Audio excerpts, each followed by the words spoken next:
ঘুড়ির রঙে রঙিন আকাশ, সমুদ্রের তীরে নির্মল বাতাসে উড়ছে ঘুড়ি। বিশাল আকৃতির সব ঘুড়ি যেমন আকার ও রঙে আছে ভিন্নতা, তেমনি এর অবয়বে আছে বৈচিত্র্য। প্রতিটি ঘুড়িতে ফুটে উঠেছে নিজ দেশের সংস্কৃতি। কার্টুন আকৃতির ঘুড়ির পাশাপাশি মাছ, ড্রাগন, এমনকি প্রজাপতি, কি নেই এই উৎসবে।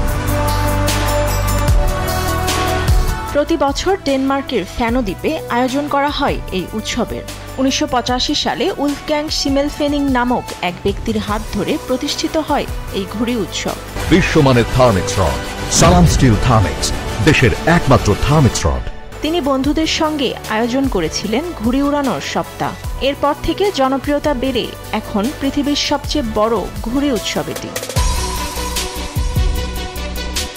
26টি দেশে প্রায় 5000-এর বেশি ঘুড়িপ্রেমীরা এসেছেন ফ্যানো দ্বীপে।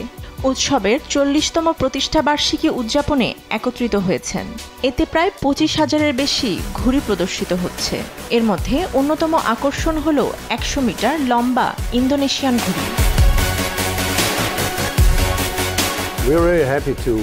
আমরা 40তম প্রতিষ্ঠা বার্ষিকী উদযাপন করতে পেরে সত্যি আনন্দিত। এটি খুব ছোট একটি অনুষ্ঠান ছিল, এমনকি আনুষ্ঠানিকভাবেও নয়। কয়েকজন পর্যটক শুধু ঘুড়ি উড়িয়েছিলেন, কিন্তু এখন 40 বছর পর এটি বিশ্বের সবচেয়ে বড় ঘুড়ি উৎসব।